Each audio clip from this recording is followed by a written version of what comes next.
मैं जिस छोटी बहन को बचपन से तंग करता था वही इस दुनिया की फीमेल लीड निकली। अपनी जान बचाने के लिए मैंने जानबूझकर किसी दूसरे यूनिवर्सिटी में दाखिला लिया ताकि उससे दूर रह सकूं, लेकिन नए छात्रों के ओपनिंग सेरेमनी में फिर उससे मुलाकात हो गई। फीमेल लीड आंसू भरी आंखों से मेरा हाथ पकड़कर बोली, भैया आप मुझसे क्यों छिप रहे हैं? मैं एक स्वीट रोमांस नॉवल की दुनिया में आ गया था, लेकिन अफसोस कि मैं उसमें ईविल सपोर्टिंग मेल कैरेक्टर था। असली शरीर का मालिक घर का इकलौता पोता था जिसे बचपन से बहुत लाड प्यार मिला था। एक दिन दादाजी उसके लिए उसका पसंदीदा छोटा केक लाए। वह उसे लेकर फीमेल लीड को चिढ़ाने गया, लेकिन उसने पत्थर मारकर उसके सिर पर दे मारा और केक भी गिरकर खराब हो गया। उसी दिन से दोनों के बीच दुश्मनी की शुरुआत हुई। असली मालिक ने मन ही मन कसम खाई कि वह उससे बदला लेकर रहेगा, इसलिए हर बार उससे मिलते ही उसे परेशान करने की नई तरकीब सोचता था। फिर फीमेल लीड वहां से चली गई और कई साल बाद यूनिवर्सिटी में दोनों की दोबारा मुलाकात हुई। बाद में असली मालिक ने देखा कि फीमेल लीड हर जगह चमक रही है तो वह उसी से प्यार करने लगा। उसने मेल लीड और फीमेल लीड के रिश्ते को तोड़ने की कोशिश की, यहाँ तक कि फीमेल लीड को फंसाकर मेल लीड पर इल्जाम लगाने की साजिश भी रची। आखिरकार दोनों ने सबूत ढूंढ लिए और उसे जेल भिजवा दिया, जहाँ अंत में उसकी हत्या कर दी गई। मैंने अपने माथे पर अभी अभी लगी सूजी हुई गांठ को छुआ और नजर उठाई तो थोड़ी दूर नानगोंगली मुझे घूर रही थी। उसकी आंखें ऐसे भरी हुई थीं जैसे कोई छोटा भेड़िया किसी भी पल मुझ पर झपट पड़ेगा। उनमें सिर्फ सतर्कता और दुश्मनी थी, लेकिन अब मेरे अंदर 22 साल के इंसान की आत्मा थी, इसलिए मैं किसी छोटे बच्चे को तंग नहीं कर सकता था। मैंने जमीन पर गिरा केक उठाया, उस पर लगी धूल वाली क्रीम हटाई और उसे लगभग 1 मीटर ऊंची दीवार पर रख दिया। ओए, मैंने उसे आवाज दी, उंगली से केक की तरफ इशारा किया, कुछ और नहीं कहा और मुड़कर घर के अंदर चला गया। मैं खिड़की के पीछे छिपकर उसकी प्रतिक्रिया देखने लगा। बस यही उम्मीद थी कि वह इस छोटी सी मेहरबानी को याद रखे और भविष्य में मुझे परेशान न करे। नानागोंगली को शायद इस मोड़ की बिल्कुल उम्मीद नहीं थी। उसकी गुस्से से भरी आंखें कुछ पल के लिए ठिठक गईं। फिर वह किसी छोटे जंगली जानवर की तरह दौड़ कर आई, केक उठाया और पलट कर भाग गई। कुछ ही देर में वह सड़क के आखिर में गायब हो गई। उस दिन के बाद नानगोंगली अक्सर मेरे घर के दरवाजे के पास मंडराने लगी। मैं हर बार बचा हुआ खाना एक बड़े कटोरे में भरकर दीवार पर रख देता। मैं उससे कभी ज्यादा बात नहीं करता था, सामान रखकर तुरंत घर लौट आता था। दादी ने पूछा, इन दिनों तुम उस लड़की को भगाते क्यों नहीं? मैंने सिर खुजलाते हुए बहाना बनाया, टीचर कहते हैं कि दूसरों की मदद करनी चाहिए। और दादी, आपने ही तो कहा था कि उसका बाप शराब पीकर उसकी परवाह नहीं करता और उसकी असली माँ भी उसे छोड़कर चली गई। वह कितनी बेचारी है। दादी ने प्यार से मेरे सिर पर हाथ फेरा और कहा कि मैं बड़ा होकर समझदार हो गया हूँ, लेकिन मैं जानता था कि मैं सिर्फ थोड़ा सा एहसान जमा कर रहा हूँ ताकि जब वह भविष्य में बहुत बड़ी इंसान बन जाए तो मुझे पूरी तरह भूल जाए। लेकिन मेरी इस भलाई का अच्छा नतीजा नहीं मिला। दीवार पर रखा पहला कटोरा गायब हो गया, दूसरा नाली में पड़ा मिला और तीसरा सीधे मेरे आंगन में फेंका गया जो पूरी तरह टूट चुका था। मैं गुस्से से भर गया। इस बार मैंने दीवार पर एक कटोरा और हरे रैपर वाली फ्रूट कैंडी रखी, फिर लगभग 1 मीटर लंबी बांस की छड़ी लेकर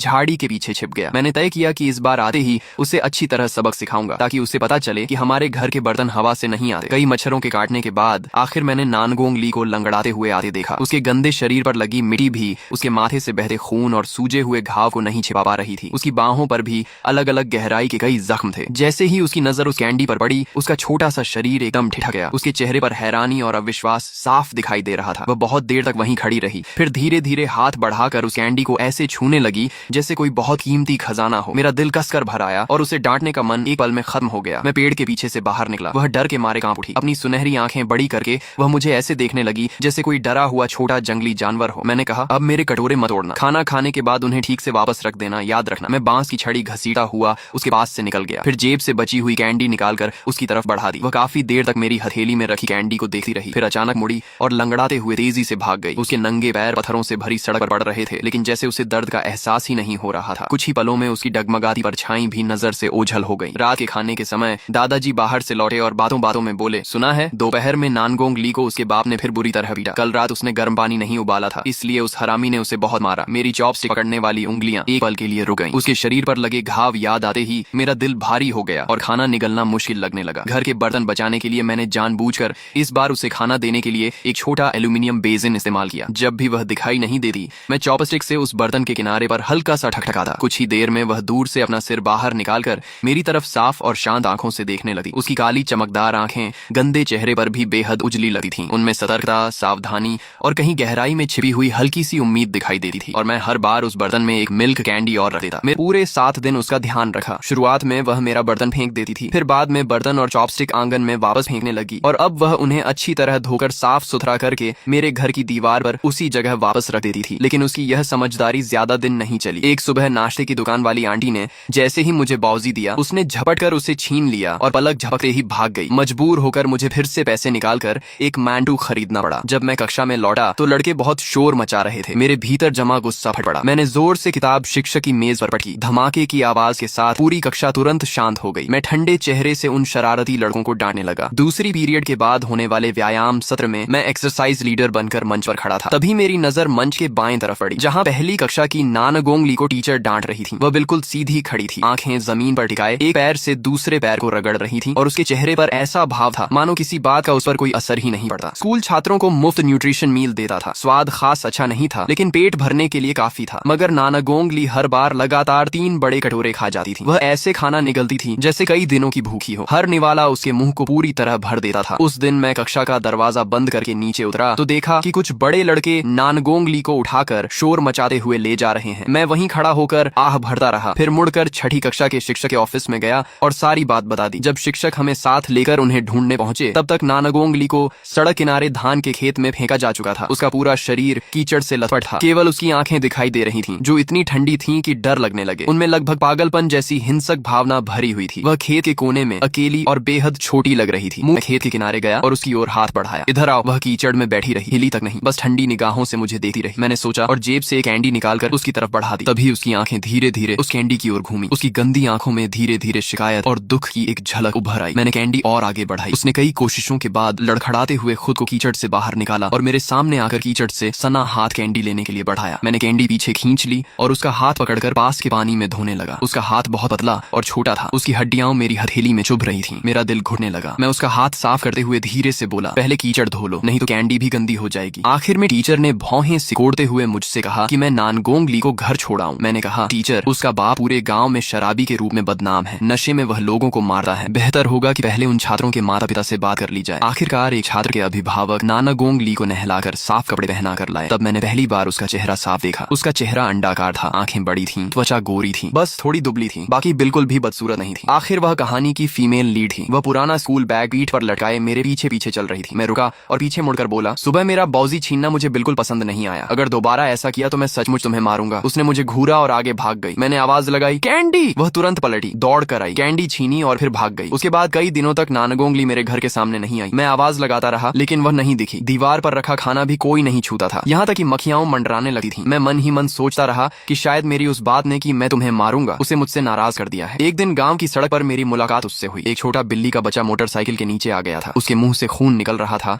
और वह लगातार तड़प रहा था। साफ दिख रहा था कि वह बच नहीं पाएगा। नानगोंग ली उसके पास गई, एक हाथ से उसका सिर पकड़ा, दूसरे से गर्दन और जोर से मरोड़ दिया। एक पल में उसने बिल्ली के बच्चे की पीड़ा खत्म कर दी। मेरे पूरे शरीर में सिहरन दौड़ गई और मैं अनायास एक कदम पीछे हट गया। वो पलटकर मुझे देखने लगी। उसकी आंखों में जरा सी भी गर्माहट नहीं थी, लेकिन उसने कुछ और नहीं किया। बस मरी हुई बिल्ली को गोद में उठाया, छोटे जंगल में गई, एक गड्ढा खोदा और उसे दफना दिया। मैं उसकी छोटी सी पीठ को देखता रहा और अचानक उसकी हरकत समझ गया। बिल्ली को तड़प तड़कर मरने देने से बेहतर था कि उसे एक झटके में राहत दे दी जाए। लेकिन वह अभी 7 साल की भी नहीं थी। आखिर उसने कैसी जिंदगी जी थी कि उसके भीतर इतनी कठोरता पैदा हो गई थी। मैंने अपने बैग से ढक्कन वाला लंच बॉक्स निकाला और उसे पुकारा, नानगोंग ली, ये लंच बॉक्स तुम्हारे लिए है। स्कूल में दोपहर का खाना खाने के बाद इसमें एक कटोरा खाना और भरकर घर ले जाया करो। वह मुझे घूरती रही, फिर बोली, लड़कियों को कपड़े बदलने चाहिए, नहाना चाहिए, लेकिन मेरे पास कपड़े नहीं है। मैं कुछ पल के लिए चुप रह गया। फिर उसका काला सा छोटा हाथ पकड़कर बोला, मेरे साथ घर चलो। घर पहुंचकर मैंने दादा दादी को सारी बात बताई, फिर अपने बचपन के साफ कपड़े निकाले और उसके बैग में रख दिए। एक कपड़े धोने वाला टब बाहर लाकर मैंने उसे कदम दर कदम सिखाया कि कपड़े कैसे भिगोते हैं, कैसे रगड़ कर धोते हैं, कैसे साफ करते हैं और कैसे सुखाते हैं। वह बहुत ध्यान से सुनती रही। दादा दादी ने खाना बनाया और उसे घर के अंदर साथ खाने के लिए बुलाया, लेकिन उसने मना कर दिया। मैंने उसके लिए सब्जी और चावल भरकर छोटे बर्तन में दिए। वह उसे लेकर मेरे घर के दरवाजे पर बैठ गई और भूखे भेड़िए की तरह सब कुछ खा गई, एक दाना भी नहीं छोड़ा। कुछ समय बाद स्कूल में मैंने फिर उसे उसके बाप से पिटते देखा। वह कोने में सिकुड़ी हुई थी, न विरोध कर रही थी, न आवाज निकाल रही थी। टीचर भी उसे बचा नहीं पा रहे थे। उसका बाप चिल्ला रहा था कि उसने किसी का कपड़े टांगने वाला हैंगर और वॉशिंग पाउडर चुरा लिया है। मेरी आंखें तुरंत लाल हो गईं। उसने ये चीजें सिर्फ इसलिए ली थीं क्योंकि मैंने उसे कपड़े धोना सिखाया था। मैंने मुठियां भींच ली। जब वह शराबी सीढ़ियों के पास पहुंचा तो मैं अचानक भागकर उसकी पीठ से टकरा गया और ऐसे माफी मांगने लगा जैसे बाथरूम भागते हुए रास्ता नहीं देखा हो। स्कूल से लौटने के बाद मैंने घर के साफ हैंगर और वॉशिंग पाउडर इकट्ठे किए और दीवार पर रख दिए। नानगोंग ली ने दीवार के पीछे से सिर निकाला। मैंने सामान की तरफ इशारा करके कहा, इन्हें घर ले जाओ। उसने बाल धो लिए थे, मेरे दिए हुए अल्ट्रामैन हुडी पहन रखी थी और पूरा शरीर साफ था। मैंने उसके कानों के पीछे और गर्दन की तरफ इशारा करते हुए कहा, चेहरा और नहाते समय इन जगहों को भी अच्छी तरह साफ करना। उसने आज्ञाकारी स्वर में हूं कहा। मैंने उसे एक और कैंडी दी और नरम आवाज में पूछा, शरीर में दर्द होता है? उसने सिर हिला दिया। आंखें झुकाए वह सीधी खड़ी रही। मैंने धीरे से कहा, सब ठीक हो जाएगा, जरूर ठीक हो जाएगा। अगली सुबह दादी ने भाप में पके हुए शकरकंद एक थैले में भरकर मुझे दिए और कहा कि उन्हें नानगोंग ली को दे दूं। वह कुछ देर चुप रही, फिर उनकी आंखों में नमी भर आई। उसने धीरे से धन्यवाद कहा। दादी मुस्कुराई और प्यार से उसके सिर पर हाथ फेर दिया। स्कूल पहुंचने के बाद पीरियड के बीच के व्यायाम समय में मैंने फिर उसे कक्षा के दरवाजे पर टीचर से डांट खाते देखा। टीचर सख्त आवाज में पूछ रही थी कि उसने होमवर्क क्यों नहीं किया, लेकिन वह बस चुपचाप खड़ी रही, बिल्कुल किसी पेड़ के ठूंठ की तरह। आखिर मैं उसे अनदेखा नहीं कर पाया। जब दादी पत्ता गोभी लगा रही थी तो मैंने नाना गोंग ली को बुलाया और उसे सिखाने लगा कि सब्जियां कैसे उगाई जाती हैं। मैंने उससे कहा, सीख लो, फिर अपने घर की जमीन में लगाना। जब सब्जियां उगेंगी तो तुम खुद अपना पेट भर सकोगी और फिर चोरी करने की जरूरत नहीं पड़ेगी। वह पूरे ध्यान से अंत तक देखती रही। फिर मैंने उसे एक कटोरा खाना दिया और पत्ता गोभी के बीजों की एक छोटी सी थैली उसकी जेब में रख दी। मैंने कहा, घर जाकर इन्हें जमीन में बो देना। अगर कुछ समझ ना आए तो मुझसे पूछ लेना। उसे दूर जाते देकर मैं खुद को रोक नहीं पाया और पीछे से आवाज लगाई, होमवर्क करना मत भूलना। धीरे धीरे मेरे और नानगोंग ली के बीच एक अनकही समझ बन गई। वह हर सुबह मेरे घर आकर थोड़ा सा नाश्ता करती, फिर मेरे पीछे पीछे स्कूल जाती। छुट्टी के बाद वह टीचर के ऑफिस के बाहर बैठकर होमवर्क करती और जब मेरी छुट्टी होती तो फिर मेरे साथ घर लौटती। कुछ सहपाठी उसका मजाक उड़ाते और उसे मेरी छोटी पूंछ कहते, लेकिन वह कभी परवाह नहीं करती। हाँ, अगर कोई उस पर कीचड़ फेंक देता तो वह पागलों की तरह टूट पड़ती और अपने से आधा सिर लंबे बच्चे को भी जमीन पर गिराकर पीट देती। मैं उसे खींचकर अलग करता और डांटा तो वह धीमी आवाज में कहती, तुम्हारे कपड़े गंदे नहीं होने चाहिए। मैं कुछ पल के लिए स्तब्ध रह गया। फिर मैंने उसके कपड़ों पर लगा कीचड़ साफ करते हुए कहा, कपड़े गंदे हो जाएं तो धोए जा सकते हैं, लेकिन अगर तुम्हें चोट लग गई तो दर्द होगा, ताकि कोई उसे फिर तंग न करे। मैंने उससे कहा कि छुट्टी के बाद वह टीचर के ऑफिस में ही बैठा करे और मेरा इंतजार किया करे, फिर हम साथ घर जाएंगे। शरद ऋतु की फसल के समय मैं दादा दादी के साथ खेत में शकरकंद निकाल रहा था। तभी मैंने दूर खड़ी नानगोंग ली को चुपचाप हमारी तरफ देखते हुए देखा। मैं दौड़कर घर गया, एक छोटा थैला लाया और उसे देते हुए कहा, 100 तक गिनो, फिर यहाँ आकर हमारी शकरकंद अलग कराने में मदद करना। दादा दादी भी मेरी मंशा समझ गए और मुस्कुराते हुए उसे मदद के लिए बुलाने लगे। वह वहीं खड़ी रह गई। शायद पहली बार किसी ने उस पर दया नहीं बल्कि बराबरी का अपनापन दिखाया था। वह काफी देर तक नहीं हिली। जब मैंने दोबारा पुकारा तब जाकर वह झुककर पूरी लगन से हमारे साथ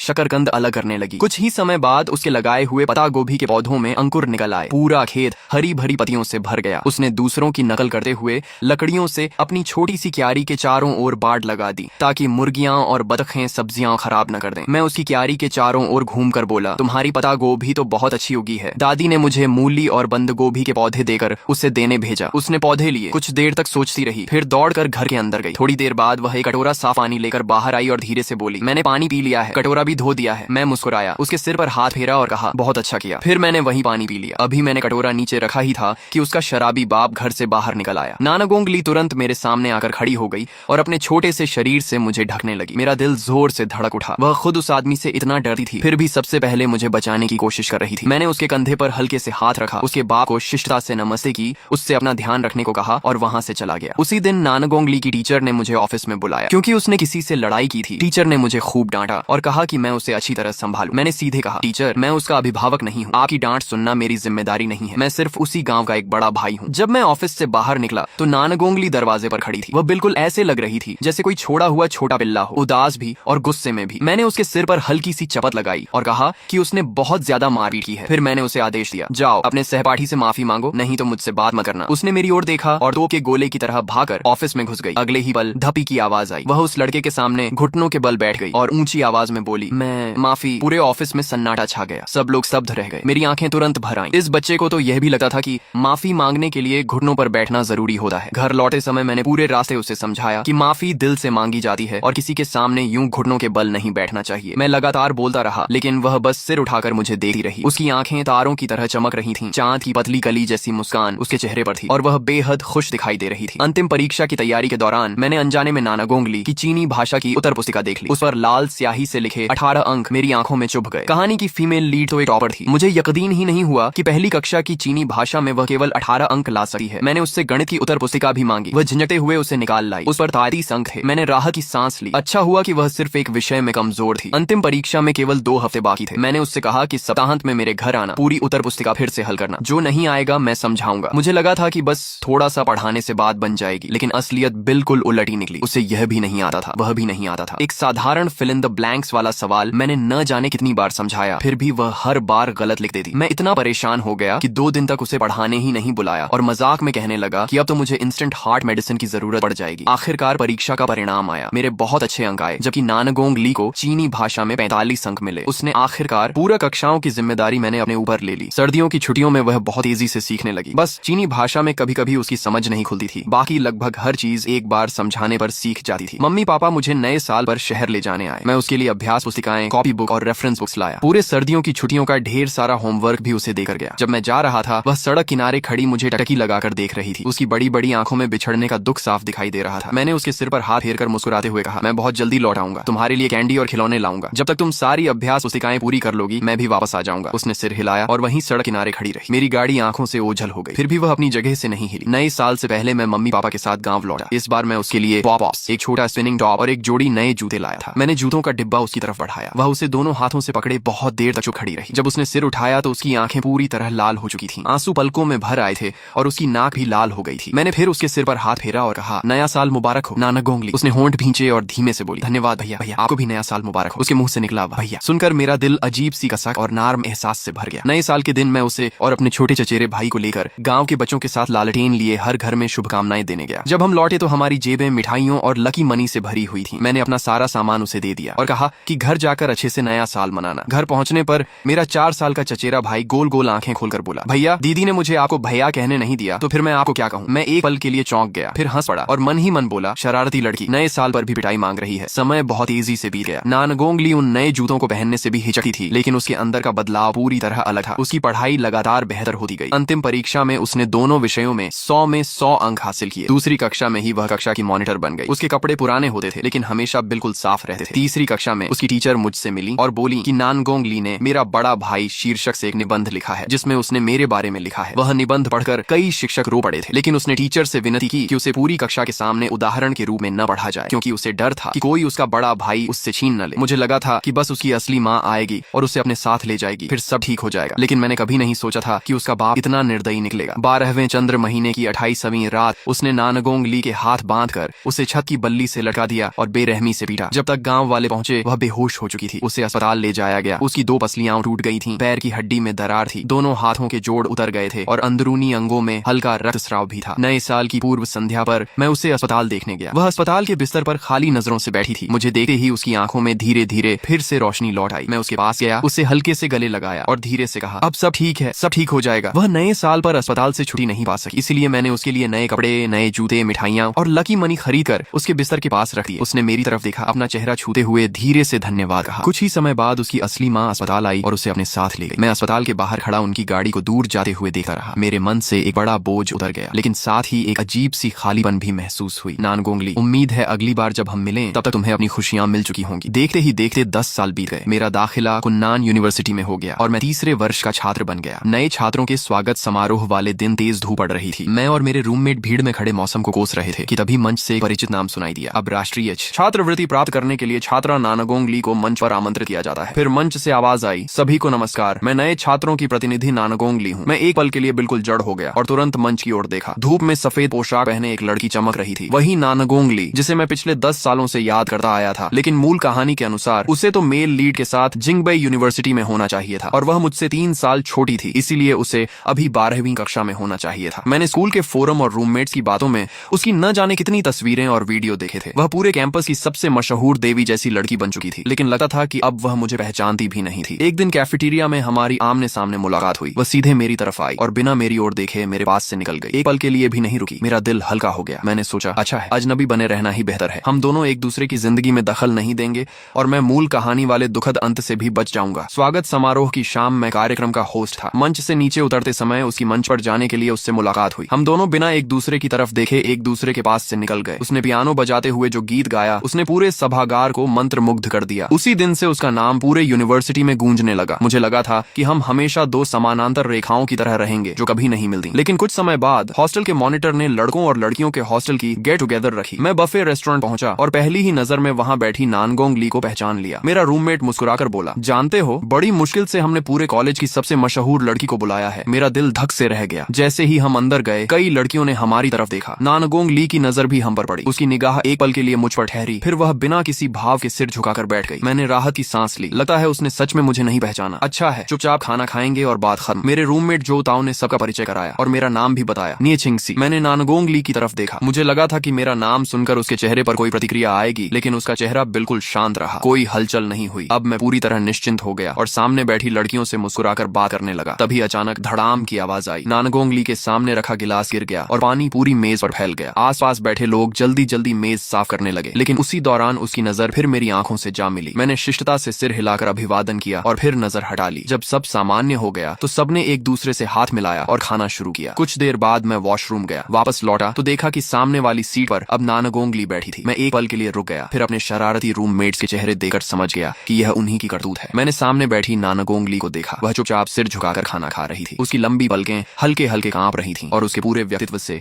मासूमियत और विनम्रता झलक रही थी। वह बचपन वाली नानागोंग ली से बिल्कुल अलग लग रही थी। मैंने पूरे समय सिर झुकाकर खाना खाया और उससे एक शब्द भी नहीं बोला। तभी मेरा फोन लगातार वाइब्रेट होने लगा। रूममेट्स ग्रुप में मुझे ओ करके लिख रहे थे कि वह नानगोंग ली की रूममेट है। वह बार बार मेरी तरफ देख रही थी। जितना ज्यादा देखती उतनी ही ज्यादा दुखी दिखाई देती। उसकी आंखें लाल होने लगी। मेरे रूममेट मुझे प्ले बॉय कहकर डांटने लगे। मैंने बेबस होकर सिर उठाया और संयोग से उसकी लाल हुई आंखों से नजर मिल गई। मैं भीतर तक हिल गया। ये वह नानागोंग ली बिल्कुल नहीं थी जिसे मैं जानता था। बचपन में चाहे उसे कितना भी दुख होता, वह सब कुछ चुपचाप सह लेती थी। वह कभी भी इतनी नाजुक और रो पड़ने वाली नहीं थी। मैंने खुद को याद दिलाया कि मैं इस कहानी का सपोर्टिंग विलन हूँ, इसलिए फिर सिर झुकाकर चुपचाप खाना खाने लगा। खाना खत्म करके मैंने रूममेट्स को हाथ हिलाकर बाय कहा और जाने के लिए मुड़ा। तभी पीछे से एक बहुत सावधान और उम्मीद से भरी आवाज आई, भैया। मेरा पूरा शरीर एक पल में सख्त हो गया। मैं तुरंत पलटा। नानागोंग ली आधा कदम आगे बढ़ चुकी थी और बड़ी उम्मीद से मुझे देख रही थी। मेरे दिमाग में खतरे की घंटियां बज उठी। उसने मुझे पहचान लिया था, लेकिन वह यहाँ कैसे आई? मेरे मन में एक साथ अनगिनत सवाल उमड़ पड़े। जितना सोचता उतना डरता। मैंने जल्दी से कहा, मुझे वापस जाकर असाइनमेंट पूरा करना है, फिर मिलते हैं। इतना कहकर मैं तुरंत भाग गया। मानो एक पल भी रुक गया तो वह मुझे पकड़ लेगी। रास्ते भर रूममेट्स मेरा मजाक उड़ाते रहे। वे पूछते रहे कि क्या मुझे कॉलेज की देवी जैसी लड़की बिल्कुल भी पसंद नहीं आई। मैंने उन्हें घूर कर कहा, क्या तुम्हें लगता है कि मैं तुम लोगों की तरह हर किसी के पीछे भागता हूँ? मेरी बात खत्म होते ही फोन पर फ्रेंड रिक्वेस्ट आ गई। नोट लिखा था, मैं नानागोंग ली हूँ। मैं अभी सोच ही रहा था कि स्वीकार करूं या नहीं, तभी जो ताओ ने मेरा हाथ पकड़ लिया और वांग छंगियू ने बिना पूछे एक्सेप्ट पर क्लिक कर दिया। ऊपर से बड़ी शान से बोला, मैं तुम्हें इतना निर्दयी बनने नहीं दूंगा। मैं स्वीकृत हुई फ्रेंड रिक्वेस्ट को देखता रहा और बेबस होकर आह भर दी। मन में बस यही लगा कि अब उससे बच पाना नामुमकिन है। उसके बाद नानगोंग ली ने मुझे ढेर सारे संदेश भेजे। पूछती कि मैं क्या कर रहा हूँ, मुझे मिल्क टी पिलाने चलने को कहती। पूछती कि क्या मैं उससे नफरत करता हूँ, मेरे साथ गेम खेलने का निमंत्रण देती। लेकिन मैंने हर बार एक ही तरह के जवाब दिए। सोने की तैयारी कर रहा हूँ, परेशान मत करो। डाइट पर हूँ, परेशान मत करो। क्लास में हूँ, परेशान मत करो। कुछ ही समय बाद जो ताओ ने ग्रुप में मुझे फिर प्ले बॉय कहकर डांटा। उसने कहा कि जूनियर लड़की तो हॉस्टल में रोने वाली है। फिर उसने एक तस्वीर भेजी। तस्वीर में नानागोंग ली दोनों हाथों से फोन पकड़े अपना सिर झुकाए बैठी थी। उसकी आंखें लाल थीं, उनमें आंसू भरे हुए थे और वह ऐसी लग रही थी जैसे उसे दुनिया का सबसे बड़ा दुख मिला हो। मेरे सारे रूममेट्स एक एक करके मुझ पर टूट पड़े और मुझे पत्थर दिल कहने लगे। उनका लगातार हमला सुनकर मेरा सिर चकराने लगा, लेकिन फिर भी मैंने दांत भींचकर उसके साथ टहलने जाने का निमंत्रण ठुकरा दिया और जवाब दिया, मैं ड्रामा देख रहा हूँ, परेशान मत करो। मैंने मन ही मन तय कर लिया था कि यह नानागोंग ली आखिर सच में वही है या नहीं, मैं नहीं जानता, लेकिन उससे जितना दूर रह सकूं उतना अच्छा है। मगर उससे बचना आसान नहीं था। कुछ दिन बाद रूममेट्स ने फिर बारबेक्यू पार्टी रखी। वहां पहुंचकर पता चला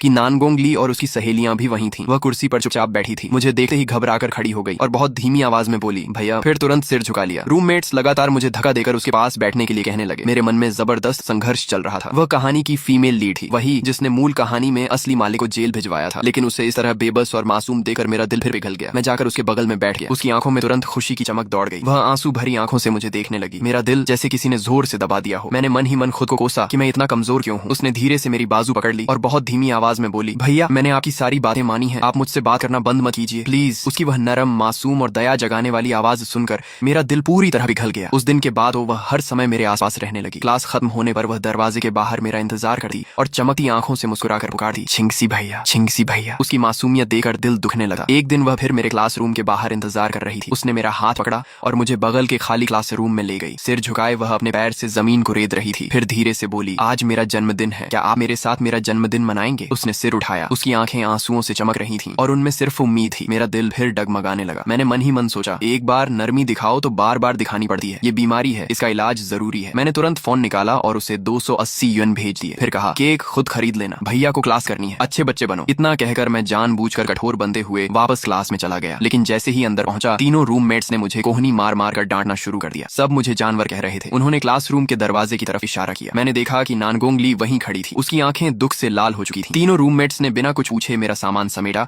और मुझे धक्का देकर उसके सामने पहुंचा दिया। मैंने बेबस होकर आह भरी और कहा, चलो बताओ जन्मदिन कैसे मनाना है। ये सुनते ही वह खिल उठी। उसकी आंखों का सारा दुख पल भर में गायब हो गया। उस दिन वह मुझे मैरी गो राउंड पर ले गई, कॉटन कैंडी खिलाई, तरह तरह के खेल खिलाए और पूरे दिन मुझे खूब घुमाया। मैं पूरी तरह थक गया था। लेकिन जब हम टैक्सी से उतरे और सामने 4 सितारा होटल देखा तो मेरे होश उड़ गए। मैं कांपती आवाज में बोला, छोटी, इसका क्या मतलब है? उसने शर्माते हुए होंठ काटे, मेरी तरफ एक नजर देखी और बहुत धीमे से बोली, मैंने इंटरनेट पर पढ़ा है कि 18 साल के बाद। उसने बात पूरी नहीं की, लेकिन उसका मतलब साफ था। मैं डर के मारे तुरंत पलटा, भागकर वापस टैक्सी में बैठ गया और ड्राइवर से चिल्लाकर कहा, जल्दी चलिए। मैं ऐसे भागा जैसे जान बचाकर निकल रहा हूँ। हॉस्टल लौटे ही मैंने उसे बहुत गंभीरता से एक लंबा संदेश भेजा। उसमें साफ लिखा कि हमें अपनी सीमाएं तय करनी चाहिए और हमारा रिश्ता सिर्फ एक सामान्य सीनियर और जूनियर का है। उसी रात मुझे एक डरावना सपना आया। सपने में नानगोंग ली मेरी गर्दन में बाहें डालकर ठंडी मुस्कान के साथ कह रही थी, भैया, अब आप मुझसे कभी नहीं बच सकते। मैं घबराकर एकदम जाग गया। आंखें खुली तो देखा कि मेरे सामने रूममेट वांग छंगियू खड़ा था। मेरे रूममेट मुझे गुस्से और शिकायत भरे चेहरे से देखने लगे। उन्होंने कहा कि नानगोंग ली आधी रात कंबल में छिपकर रोती रही और पूरे हॉस्टल को पता चल गया। मैंने फोन चालू किया तो देखा उसने मुझे बहुत सारे संदेश भेजे थे। वह लगातार मुझसे माफी मांग रही थी, कह रही थी कि वह सचमुच मुझसे प्यार करती है और मुझसे विनती कर रही थी कि मैं उससे बात करना बंद न करूं। मेरी आंखों के सामने जैसे उसका रोते रोते संदेश टाइप करना घूम गया। मेरा दिल अपराध बोध से भर गया। जाने कैसे मेरे हाथों ने अपने आप जवाब भेज दिया। ऐसा नहीं है, मैं सो गया था। संदेश भेजते ही मन हुआ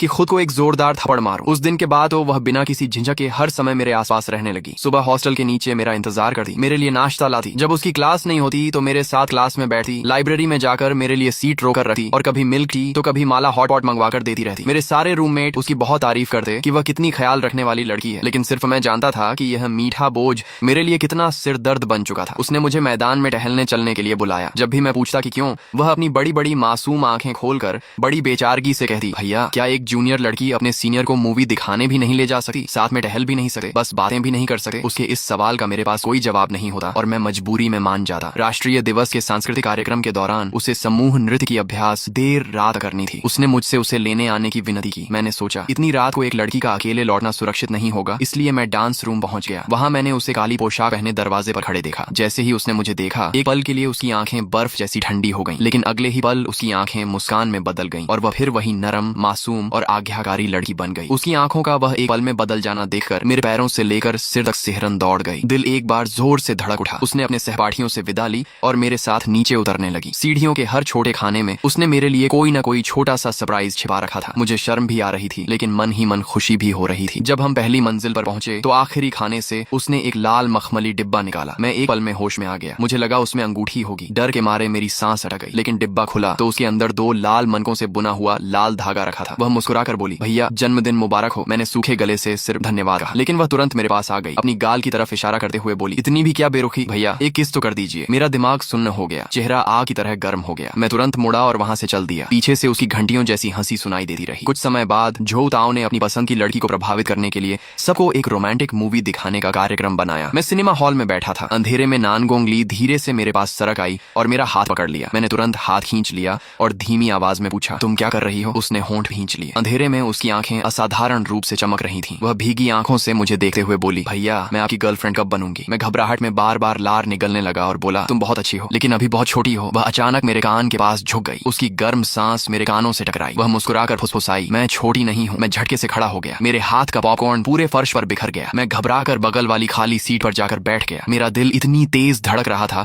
जैसे सीने से बाहर निकल आएगा। कुछ देर बाद वह फिर मेरे पास आई। वह जमीन पर बैठकर मेरे गिरे हुए पॉपकॉर्न उठाने लगी। अपनी स्कर्ट में उसने सारे पॉपकॉर्न इकट्ठा कर ली। उसे ऐसा करते देखकर मुझे अचानक बचपन का वह नया साल याद आ गया जब मैं उसे घर घर शुभकामनाएं देने ले गया था। तब भी वह ऐसे ही अपने कपड़े का दामन फैलाकर मेरे दिए हुए टॉफियां समेट रही थी और पूरी मुस्कान के साथ अपने सफेद दांत दिखा रही थी। मेरा दिल फिर पिघल गया। मैं भी उसके साथ बैठकर पॉपकॉर्न उठाने लगा। उसने सिर उठाया। उसकी आंखें चांद की पतली कली जैसी मुस्कान में बदल गईं और वह बोली, भैया आप बहुत अच्छे हैं। हॉस्टल लौटकर मैंने देखा कि मेरे बैग में वही लाल मखमली डिब्बा रखा था। उसके अंदर एक छोटा सा पर्चा था जिस पर प्यार भरी बातें लिखी हुई थी। उसे पढ़ते ही मेरे चेहरे पर गर्मी दौड़ गई। मेरा दिल जोर जोर से धड़कने लगा। कुछ समय बाद वह मेरे साथ क्लास में आई। उसने मेरी किताब के अंदर से एक प्रेम पत्र निकाल लिया। सफेद लिफाफे पर लाल दिल बना था और उस पर मेरा नाम निये छिंगसी लिखा था। उसने 2 उंगलियों से वह प्रेम पत्र पकड़ रखा था। उसकी आवाज कांप रही थी, आंखें लाल थीं। उसने मेरी तरफ देखकर पूछा, भैया ये क्या है? मैंने सच सच कहा, प्रेम पत्र। तभी सामने बैठे रूममेट ने हंसते हुए जोड़ दिया, ये नौवां है, चीनी विभाग की सबसे होशियार लड़की ने लिखा है। नानगोंग ली की आवाज और भी धीमी हो गई। उसने पूछा, भैया आपने सब पढ़े हैं? वांग छंग्यू तुरंत बोल पड़ा, हाँ सब पढ़े हैं और सबका जवाब भी दिया है। नानगोंग ली हल्का सा मुस्कुराई,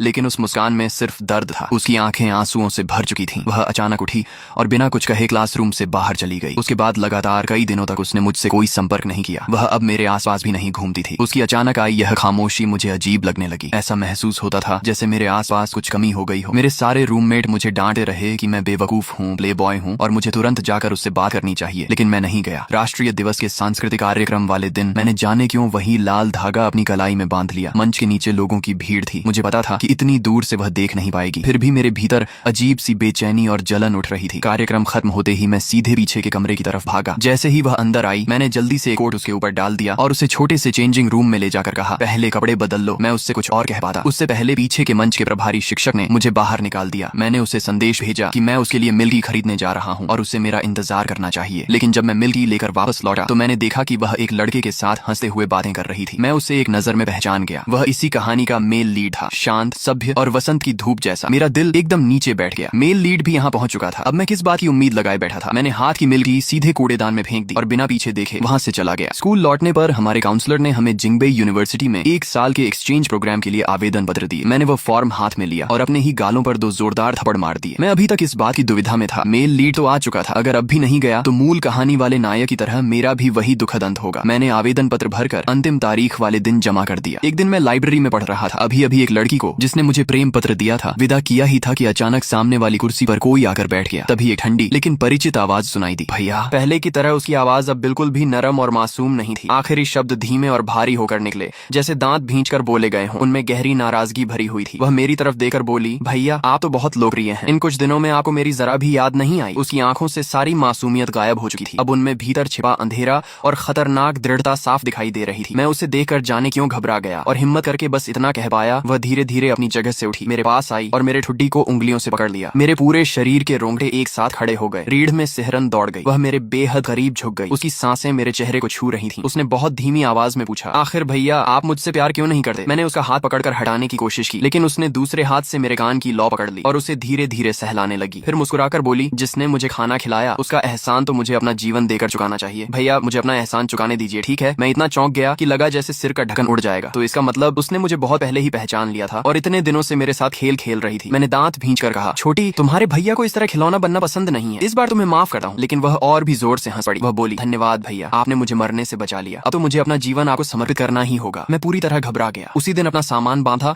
और तय समय से पहले ही जिंगबेई यूनिवर्सिटी चला गया। मुझे लगा कि हजारों किलोमीटर दूर जाकर मैं उससे बच जाऊंगा। लेकिन जैसे ही मैं ट्रेन से उतरा और स्टेशन के बाहर आया, मैंने देखा कि नानगोंगली सीढ़ियों के नीचे खड़ी मुस्कुराते हुए मेरी तरफ देख रही थी। मैंने लंबी सांस ली और किस्मत मानकर तय किया कि अब उससे खुलकर बात करनी ही पड़ेगी। हम दोनों एक कैफे में बैठे। वह बहुत आज्ञाकारी ढंग से मेरा हाथ पकड़े मुस्कुरा रही थी और बोली, काफी समय हो गया भैया। मैंने भी औपचारिक मुस्कान के साथ कहा, हाँ बहुत समय हो गया। लेकिन मेरे मन में पूरी उथल पुथल मची हुई थी। उसने मेरी तरफ देखा। उसकी आंखों में हल्की नमी थी। वह बोली, भैया जब मैं उस चमकते हुए मंच पर खड़ी थी, क्या आपने मुझे देखा था? फिर आप मुझे ढूंढने क्यों नहीं आए? मैंने उल्टा उससे पूछा, मैं तुम्हें ढूंढने क्यों आता? मेरे इतना कहते ही उसके चेहरे की सारी शांति टूट गई। उसके भीतर छिपा अंधेरा और पागलपन फिर बाहर आ गया। उसने कांपती आवाज में पूछा, भैया पूरे 10 साल क्या आपने कभी मुझे याद किया? क्या आप मुझसे इतनी नफरत करते हैं? आपने मुझसे झूठ क्यों बोला? वह लगातार मेरी आंखों में देखती रही। उसकी निगाहें तेज थीं, लेकिन अगले ही पल वह फिर मुस्कुरा दी। वह बोली, भैया मैंने 10वीं के बाद सीधे 12वीं में छलांग लगाई, जिंगबेई में दाखिला लिया। लेकिन आप वहाँ नहीं थे, इसलिए मैंने 1 साल फिर से पढ़ाई की और कुन्नान यूनिवर्सिटी में दाखिला लिया। मैंने आपका पीछा किया। आपको पाने के लिए मुझे बहुत मुश्किलें झेलनी पड़ी। मैं पूरी तरह स्तब्ध रह गया। इतनी सारी बातें एक साथ सुनकर मेरा दिमाग सुन्न पड़ गया। काफी देर तक मैं कुछ बोल ही नहीं पाया। फिर मैंने पूछा, आखिर तुम चाहती क्या हो? उसने बहुत शांत स्वर में जवाब दिया, कुछ नहीं, बस उसे कटोरे खाने का एहसान चुकाना चाहती हूँ। मैंने कहा, तो मासूम बनने का नाटक करके मेरे साथ खेलना, यही तुम्हारा एहसान चुकाना है? उसका चेहरा तुरंत गंभीर हो गया। मैंने ठंडे स्वर में कहा, मुझे भैया मत कहो, मैं तुम्हारा भैया नहीं हूँ और ये रिश्ता निभाने की मेरी हैसियत भी नहीं है। इतना कहकर मैं उठ गया और उसे अकेला छोड़कर कैफे से बाहर निकल आया। लेकिन वह वहां से नहीं गई। वह सीधे मेरे कॉलेज के मुख्य द्वार पर जाकर बैठ गई। जब तक मैं बाहर नहीं निकलता वह भी नहीं उठती। धीरे धीरे शाम हो गई। फिर आसमान से रुई जैसे बड़े बड़े बर्फ के फाहे गिरने लगे। तापमान तेजी से गिर गया। किसी ने सोशल मीडिया पर भी लिखा कि इस कड़ाके की ठंड में एक लड़की पूरे दिन कॉलेज के बाहर किसी का इंतजार कर रही है। मुझे हमेशा से पता था कि मेरा दिल बहुत जल्दी पिघल जाता है और शायद यही मेरी सबसे बड़ी कमजोरी थी। आखिरकार मैं खुद को रोक नहीं पाया और दौड़ता हुआ बाहर गया। मैंने पुकारा, नानगोंगली। वह लगभग पूरी तरह बर्फ से ढक चुकी थी। उसने सिर उठाया। उसका चेहरा ठंड से लाल पड़ चुका था। होंठों का रंग उड़ गया था। लेकिन वह मुझे देकर विजयी मुस्कान के साथ बोली, मुझे पता था दयालु भगवान मुझे यूं अकेला नहीं छोड़ेंगे। वह अभी खड़ी ही हुई थी कि पूरा शरीर लड़खड़ाकर सीधे मेरी बाहों में गिर पड़ा। मैंने तुरंत उसे संभाला। उसके माथे पर हाथ रखा तो वह आग की तरह तप रहा था। उसे तेज बुखार था। मैं उसे अस्पताल ले जाना चाहता था, लेकिन उसने मुझे कसकर पकड़ लिया और जाने से साफ मना कर दिया। वह बोली, नहीं जाऊंगी, आप मुझे अस्पताल में छोड़कर चले जाएंगे। मेरे पास कोई और रास्ता नहीं था। मैंने ऑनलाइन एक होटल बुक किया और टैक्सी से उसे वहां ले गया। कमरे का हीटर चल रहा था, लेकिन उसका चेहरा और भी लाल हो गया था। मैं जमीन पर बैठकर उसके भीगे हुए जूते और मोजे उतारने लगा। उसके पैर ठंड से बिल्कुल सफेद और बर्फ जैसे ठंडे हो चुके थे। मैं धीरे धीरे उन्हें अपने हाथों से रगड़ता रहा जब तक उनमें गर्मी और लालिमा वापस नहीं आ गई। उसने भारी नाक वाली आवाज में धीरे से पुकारा, भैया। फिर बहुत सावधानी से मेरी तरफ देखकर पूछा, क्या मैं आपको अब भी भैया कह सकती हूँ? मैंने बिना सोचे समझे सिर हिला दिया। मैं उठकर उसके लिए सर्दी की दवा लेने जाने ही वाला था कि अचानक वह मेरी तरफ झपटी। उसने दोनों हाथों से मेरा चेहरा पकड़ लिया